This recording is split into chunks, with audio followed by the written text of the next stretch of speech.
ഉയിരെ രചന ആമി. അവതരണം ഷാഹുൽ മലയിൽ. എഡിറ്റിംഗ് ഷെരീജ് പൂനൂർ. രാത്രി പുറപ്പെടാൻ നമുക്ക് നാട്ടിലേക്ക്. ആ വണ്ടിയേക്കും. പിന്നെ അബിയോടൊന്നും പറയേണ്ടെന്ന് പറഞ്ഞേക്ക്. എന്ത് പോകുന്ന കാര്യം? അതും പിന്നെ മറ്റേതും. പോകുന്ന കാര്യം പറഞ്ഞെന്താ? ആതിരെ ചോദിച്ചത് നന്ദൻ അവിടെ അരികിൽ വന്നിരുന്നു. അവൾ ചിലപ്പോൾ സമ്മതിക്കില്ല. അവൻ്റെ വിവാഹമാണെന്ന് കേട്ടിട്ട് തന്നെ അവൾക്ക് സഹിക്കാൻ വയ്യ. ഇനി പെട്ടെന്ന് ഇവിടുന്ന് പോകുന്നെന്ന് കൂടെ ആയാൽ അവൾ തീരെ സഹിക്കാൻ പറ്റില്ല. എന്തിനാ ഇനി അവളെ സങ്കടത്തിലാക്കുന്നു? എല്ലാം പറഞ്ഞൂടെ? വേണ്ട, അബി അറിഞ്ഞാൽ പിന്നെ അത് വേണ്ട. സിദ്ധാർത്ഥത്തിലും കണ്ടിട്ടുണ്ടാവും. എന്തായാലും ഇങ്ങനെ പോട്ടെ, സമയമാകുമ്പോൾ പറഞ്ഞാൽ മതി. അവർ മൂന്നുപേരെ ഒരുപോലെ ആശ്വസിച്ച്. അവർ പറയുന്നൊന്നും അറിയാതെ ആലി അപ്പോഴും കളിയിലായിരുന്നു. നന്ദൻ്റെ തീരുമാനപ്രകാരമായിരുന്നു എല്ലാവരും രാത്രി പുറത്തു പോകാൻ തീരുമാനിച്ചത്. എല്ലാവരും റെഡിയായിട്ട് ഇറങ്ങാൻ നേരമാണ് സിദ്ധു വന്നത്. അവൻ്റെ കാറിന് പുറകിൽ മറ്റൊരു ഇന്നോവയും ഉണ്ടായിരുന്നു. വിനുവായിരുന്നു ഡ്രൈവർ. സിദ്ധു അകത്ത് കയറിയതും ആലി ഓടി വന്നു. അവളെ എടുത്ത് സിദ്ധു കവിളിൽ മുത്തി. നന്ദച്ച, നമ്മൾ അച്ഛയുടെ കൂടിയാണോ പോനെ? അതേലോ, നിനക്ക് സന്തോഷമായോ? ആലി അധികം തലയാട്ടി. സിദ്ധുവിൻ്റെ ദേഹത്തു നിന്ന് നന്ദൻ്റെ മേലേക്ക് ചാഞ്ഞുകൊണ്ട് അവന് ഉമ്മ കൊടുത്തു. ആലിയുടെ ചിരിയായിരുന്നു ആ വീട് മുഴുവൻ നിറഞ്ഞു നിന്നത്. സിദ്ധു വന്ന് അവൾ അറിഞ്ഞിരുന്നില്ല. അവൾ സിദ്ധു വാങ്ങിക്കൊടുത്തൊരു സാരിയായിരുന്നു ഉടുത്തത്. അവനുണ്ടാവില്ലല്ലോ എന്ന ധൈര്യത്തിലാണ് അതെടുത്തത്. എല്ലാവരും വിനുവിൻ്റെ കാറിൽ കയറി. സിദ്ധു നന്ദനോട് അവൻ്റെ കാറിൽ കയറാൻ പറഞ്ഞെങ്കിലും അവരാരും കയറിയില്ല. അബിക്കും സിദ്ധുവിന് പ്രൈവസി കൊടുക്കാൻ വേണ്ടിയാണ് അവരാരും അതിൽ കയറാതിരുന്നത്. അത് സിദ്ധുവിന് മനസ്സിലായി. വിനു, ഹോട്ടൽ പാരഡൈസ്, എൻ്റെ പേര് പറഞ്ഞാൽ മതി. Okay sir. അവരെല്ലാവരും പോയി കഴിഞ്ഞാണ് അബി പുറത്തു വന്ന്. ആരെയും കാണാതെ അവൾ ചുറ്റും നോക്കി. അപ്പോഴാണ് ഗേറ്റിന് വെളിയിൽ ആലിയെ കളിപ്പിച്ച് നിൽക്കുന്ന സിദ്ധുവിനെ അവൾ കണ്ടത്. അവൾക്ക് ഹൃദയമിടിപ്പ് വല്ലാതെ കൂടി. മാത്രമല്ല അവിടെ മറ്റാരെയും കാണാത്ത എന്താണെന്ന് ഓർത്തു. അബി വാതിൽ പൂട്ടി അവിടെ അടുത്തേക്ക് നടന്നു. ആലിയോടൊപ്പം കളിക്കുമ്പോഴാണ് നടന്നു വരുന്ന അബിയെ സിദ്ധു കണ്ടത്. അവനൊരു നിമിഷം അവളെ തന്നെ നോക്കി നിന്നു. അവൻ്റെ മനസ്സിലേക്ക് ആദ്യമായി അവളെ കണ്ട നാൾ ഓർമ്മ വന്നു. ആ കുടക്കീഴിൽ ഒരുമിച്ച് പോയതെല്ലാം ഓർത്ത് അവൻ്റെ ചുണ്ടിലൊരു പുഞ്ചിരി വിരിഞ്ഞു. അബി അവനെ നോക്കി പതിയെ ചിരിച്ചു. സിദ്ധു പറഞ്ഞതും അബി ചുറ്റും നോക്കി. അവിടെ നോട്ടം കണ്ട് സിദ്ധുവിന് കാര്യം മനസ്സിലായി. അവരൊക്കെ പോയി, നമ്മളൊരുപാട് ലേറ്റായി, നീ കയറ്. അബി അകത്ത് കയറിയതും സിദ്ധു ആലി അബിയുടെ മടിയിലേക്ക് ഇരുത്തി കൊടുത്തു. അവൻ എഴുന്നേറ്റ് വീണ് കുനിഞ്ഞു വന്ന് ആലിയുടെ കവിളിലൊരു ഉമ്മ കൊടുത്തു. അടുത്ത നിമിഷം അവൻ്റെ ചുണ്ടുകൾ അബിയുടെ കവിളിലും പതിഞ്ഞു. അബി കണ്ണുമിഴിച്ച് സിദ്ധുവിനെ നോക്കി. അവൻ്റെ താടിയും മീശയും അവളുടെ കവിളിൽ കുത്തുമ്പോൾ സുഖമുള്ളൊരു നോവ് അവളിൽ പടർന്നു. സിദ്ധു ചിരിച്ചുകൊണ്ട് ഡോറടച്ച് ഡ്രൈവിംഗ് സീറ്റിൽ പോയിരുന്നു. അബിക്ക് അവനെ നോക്കാൻ ബുദ്ധിമുട്ട് തോന്നി. സിദ്ധു അബിയെ നോക്കി കാറ് സ്റ്റാർട്ട് ചെയ്തു. യാത്രയുടെ ഇടയ്ക്ക് വെച്ച് ആലി സിദ്ധുവിൻ്റെ കൂടെ ഇരിക്കണമെന്ന് വാശി പിടിച്ചപ്പോൾ അവളെ എടുത്ത് സിദ്ധു മടിയിൽ വെച്ച് കാർ ഓടിച്ച്. അബി പുറത്തേക്ക് തന്നെ നോക്കിയിരുന്നു. അച്ഛയുടെയും അമ്മയുടെയും പെനക്കം മാറിയല്ലോ. സിദ്ധു അബിയെ നോക്കിയെന്ന് മുകളിൽ. അബി കേൾക്കാത്ത പോലെ തന്നെ ഇരുന്നു. എന്നിട്ട് അമ്മ അച്ഛക്ക് ഉമ്മ കൊത്തില്ലല്ലോ. അച്ഛ അമ്മക്ക് മാത്രമേ കൊത്തുള്ളൂ. അതിന് ഞാനെപ്പോഴും നിന്റെ അമ്മക്ക് ഉമ്മ കൊടുത്തേ? അച്ഛ ഇപ്പൊ എനിക്ക് തന്നില്ലേ, അപ്പ അമ്മക്ക് കൊത്ത ഞാൻ കണ്ടു. സിദ്ധു അബിയെ നോക്കി ചിരിച്ചു. അബി അവനെ ദേഷ്യത്തിൽ നോക്കി. ആലി കണ്ടതിൽ അബദ്ധം പറ്റിയതുപോലെ സിദ്ധു ഇരുന്നു. അപ്പ അമ്മയുടെ പെനക്കം മാറിയില്ല അച്ഛാ? നിന്റെ അമ്മക്ക് അച്ഛനോട് പിണക്കൊന്നുമില്ലടി. എന്നാ അമ്മ അച്ഛക്കൊരു ഉമ്മ കൊടുത്തേ. ആലി വാശി പിടിച്ചുകൊണ്ട് അബിയോട് പറഞ്ഞു. അബി സിദ്ധുവിനെ കൂർപ്പിച്ച് നോക്കി. സത്യമായിട്ട് ഞാൻ പറഞ്ഞിട്ടില്ല. അവൻ പാവത്തെ പോലെ മുഖമാക്കി പറഞ്ഞപ്പോൾ അബിക്ക് ചിരി വന്നു. ആ ചിരി അടക്കി പിടിച്ചുകൊണ്ട് അവൾ പുറത്തേക്ക് നോക്കി. ഈ സന്തോഷം ഈ ജന്മം മുഴുവൻ തരാൻ അവൾ പ്രാർത്ഥിച്ചു. എന്നാൽ സിദ്ധുവിൻ്റെ മനസ്സിൽ ഇരട്ടി സന്തോഷമായിരുന്നു. വരാനിരിക്കുന്ന സന്തോഷങ്ങളുടെ തുടക്കം മാത്രമാണ് അതെന്ന് അവൻ ഓർത്തു. എന്നാൽ ആലിയുടെ മനസ്സിൽ അച്ഛൻ്റെ അമ്മയുടെയും കൂടെ എന്ന് ഇതുപോലെ ആയിരിക്കണേ എന്നായിരുന്നു. എല്ലാവരും ഹോട്ടലിലെത്തി കുറച്ച് സമയം കഴിഞ്ഞാണ് അബിയും സിദ്ധു ആലിയും എത്തിയത്. അബിയുടെയും സിദ്ധുവിനെയും കൈ പിടിച്ച് നടന്നു വരുന്ന ആലിയിലായിരുന്നു എല്ലാവരുടെയും കണ്ണുകൾ. ആ കാഴ്ച നന്ദൻ്റെ മനസ്സ് നിറച്ച്.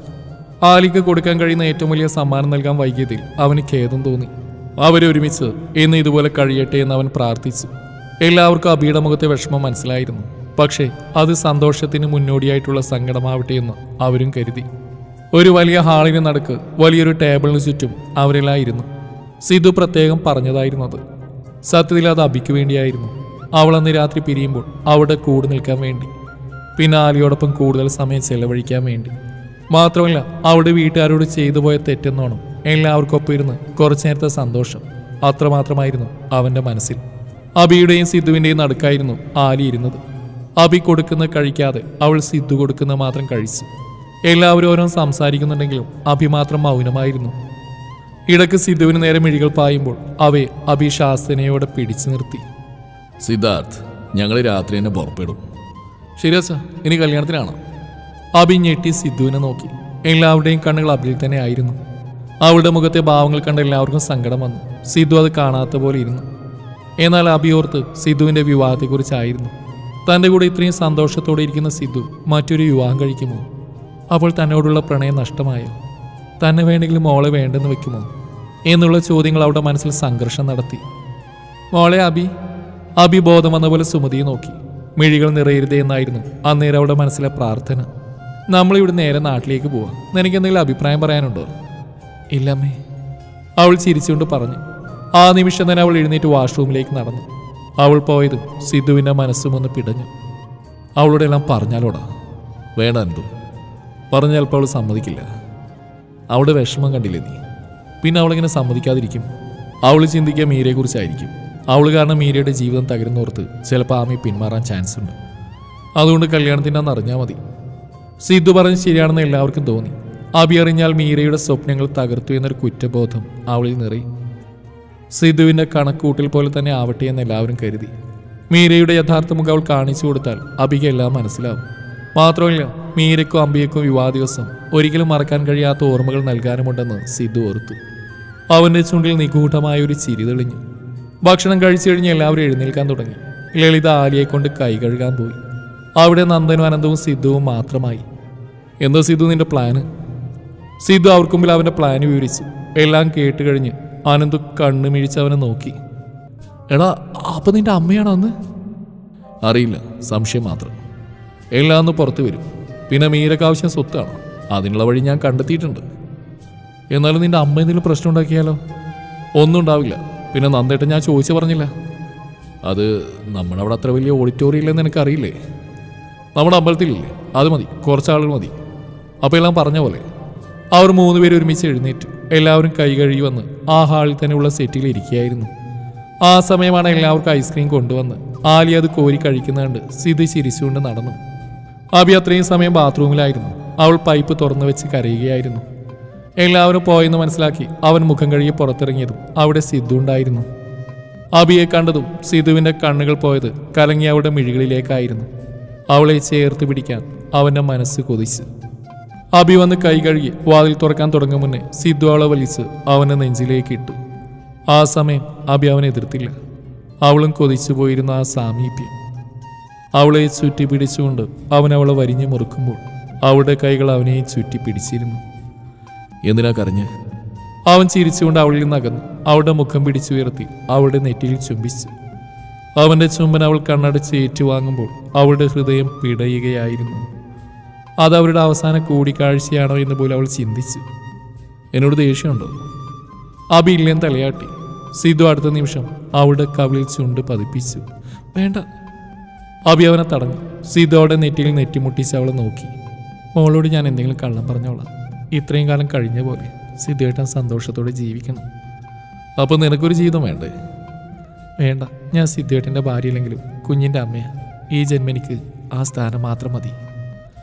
സിദ്ധു വീണ്ടും അവളുടെ കവിളിലേക്ക് ചുണ്ട് ചേർക്കാൻ തുനിഞ്ഞതും അഭിവേഗം അകന്നു മാറി. വേണ്ട എന്ന് പറയുമ്പോൾ അവനെ നോക്കി. സിദ്ധു അവളുടെ കൈ പിടിച്ച് അവളെ വീണ്ടും തന്നിലേക്ക് അടുപ്പിച്ചു. അഭി അവനെ തന്നെ നോക്കി. എൻ്റെ കുഞ്ഞിൻ്റെ അമ്മയാണ് നീ. ആ നിനക്ക് ഞാനൊരു ഉമ്മ നിന്ന് കരുതി ഒന്നും സംഭവിക്കാൻ പോകുന്നില്ല. ഇപ്പം സിദ്ധുവേട്ടനെ സ്വപ്നം കാണുന്നൊരു കുട്ടിയുണ്ട്. അപ്പം നീയോ? ഞാൻ. അഭി പൂർത്തിയാക്കാതെ അവനെ നോക്കി. അവൻ പുരികം പൊക്കി അവളോട് വീണ്ടും ചോദിച്ചു. അഭിക്ക് ഉത്തരവില്ലായിരുന്നു. അവൾ ആ നിമിഷത്തെ തോന്നലിൽ ശരിയോ തെറ്റോ എന്ന് നോർക്കാതെ അവൻ്റെ മുഖം പിടിച്ച് താഴ്ത്തി അവൻ്റെ കവിളിൽ അമർത്തി ചുംബിച്ചു. സിദ്ധു അത് പ്രതീക്ഷിച്ചില്ല. അവൻ്റെ കണ്ണ് മിഴിഞ്ഞുപോയി. ആ സമയമാണ് അനന്തു സിദ്ധുവിനെ കാണാത്തതുകൊണ്ട് വാഷ്റൂമിലേക്ക് വന്ന് വാതിൽ തുറന്ന അഭി സിദ്ധുവിനെ ഉമ്മോക്കുന്നു. സിദ്ധു അവളെ വാരിപ്പുണരുന്നു കണ്ട് അവൻ വേഗം വാതിലടച്ചു. ഇവന് കിട്ടിയൊന്നും പോരാ. അനന്തു നന്ദനടുത്ത് വന്നിരുന്നു. അനന്തുവിൻ്റെ വെപ്രാളം കണ്ട് നന്ദൻ കാര്യം ചോദിച്ചു. ആ തിണ്ടി വീണ്ടും എൻ്റെ പെങ്ങൾക്ക് പണി ഉണ്ടാക്കുന്ന തോന്നുന്നേ. എന്താടാ? കല്യാണം ഒന്ന് കഴിഞ്ഞിട്ട് പോരെ ഇതൊക്കെ? നീ എന്തെങ്കിലും കണ്ടോ? കണ്ണി തന്നെ സാരമില്ല. ഓ, നിങ്ങൾക്ക് രണ്ടുപേർക്കും കൂടെ ഒരു അളിയനേ ഉള്ളൂ, അത് ഓർമ്മ വേണം. നന്ദൻ അനന്തുവിൻ്റെ തോളിൽ കൈയിട്ടു. കുറച്ച് സമയം കഴിഞ്ഞ് സിദ്ധു പുറത്തു വന്നു. അനന്തു അവനെ രൂക്ഷമായി നോക്കി. സിദ്ധു അവൻ്റെ അടുത്ത് വന്നു. അനന്തു അവനെ കൈ പിടിച്ച് കുറച്ച് മാറി നിന്നു. ആ തിണ്ടി, നീ എൻ്റെ പെങ്ങളെ. സിദ്ധു അവൻ്റെ വാ പൊത്തി പിടിച്ച് അവൻ ചുറ്റും നോക്കി. ഒന്നുമില്ലടാ, ഒരു ഉമ്മ, അത്രേ ഉള്ളൂ. അനന്തു അവനെ കൈമാറ്റി. ആ, അതിനപ്പുറത്തേക്ക് അങ്ങനെ പോയാലുണ്ടല്ലോ. ഇതിനുള്ള മറുപടി 21-ാം തീയതി തരുന്നുണ്ട്. എല്ലാവരും ഇറങ്ങാൻ നേരം സിദ്ധു ആലിയെടുത്ത് അവൻ്റെ കാറിലേക്ക് കയറി. ബാക്കിയുള്ളവർ മറ്റേ കാറിലേക്കും. അബി സിദ്ധുവിൻ്റെ കാറിൽ കയറി. അബി മൗനം തന്നെ ആയിരുന്നു. ആ മൗനത്തിന് ഒരു നോവുണ്ടായിരുന്നു. അച്ഛൻ ഒരു കാര്യം പറയട്ടെ എൻ്റെ ആലിക്കുട്ടിയോട്. മോളിനി കുറച്ച് ദിവസം അമ്മയുടെ വീട്ടിലായിരിക്കും. അപ്പം അച്ഛക്ക് വരാൻ പറ്റില്ല. അതെന്താ? ഒരുപാട് ദൂരെയല്ലേ. അപ്പം അച്ഛൻ കുറച്ച് ദിവസം കഴിഞ്ഞ് മോളെ അമ്മയും കൊണ്ടുവരാൻ വരും. അതുവരെ മോള് വാശി പിടിക്കില്ലേ കേട്ടോ. അച്ഛ വരുമോ? ഉറപ്പാണോ? അച്ഛ വരാണ് എൻ്റെ ആലിപ്പഴമേ. എന്നെ പറ്റിക്കുവാണോ? പഴയ പോലെ വരാതിരിക്കുവോ? ആലി ഇങ്ങനെ പറഞ്ഞപ്പോൾ അബിയെ പോലെ സിദ്ധുവിൻ്റെ മനസ്സും വിങ്ങി. അവൻ ആലിയുടെ നെറുകയിൽ മുത്തി. അബി ഇതൊന്നും അറിയാത്ത പോലെ പുറത്തേനെ നോക്കിയിരുന്നു, മറ്റൊരു ലോകത്തെന്ന പോലെ. അവരെ വീട്ടിലിറക്കി ഇറങ്ങാൻ നേരം സിദ്ധു ആലിയെടുത്ത് ഉമ്മ കൊടുത്തു. അവൻ്റെ കണ്ണുകൾ അബിയിലേക്ക് നീണ്ടതും അവൾ വേഗം അകത്ത് പോയി. എല്ലാവരോടും യാത്ര പറഞ്ഞു പോകുന്ന സിദ്ധുവിനെ അബി കണ്ണീരോടെ ജനലിലൂടെ നോക്കി നിന്നു.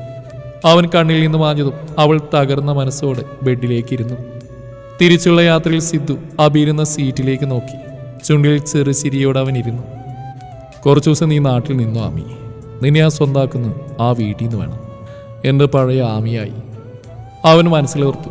ആ സമയം അബിയും ആലിയുമെല്ലാം അവിടെ നാട്ടിലേക്ക് പോകാൻ പുറപ്പെടുകയായിരുന്നു. ആ നഗരത്തിൽ നിന്ന് അകലും തോറും സിദ്ധുവിൽ നിന്ന് താൻ അകലുന്ന പോലെ തോന്നി അബിക്ക്. നന്ദന് തോളിൽ കിടന്നുറങ്ങുന്ന ആലിയെ നോക്കി മിഴികൾ തുടച്ചു. സിദ്ധുവിനെ ഓർത്ത് അബി അവളുടെ നാട്ടിലേക്ക് യാത്ര തുടർന്നു. തുടരും ഈ കഥയുടെ ബാക്കി ഭാഗം നാളെ ഇതേ സമയം.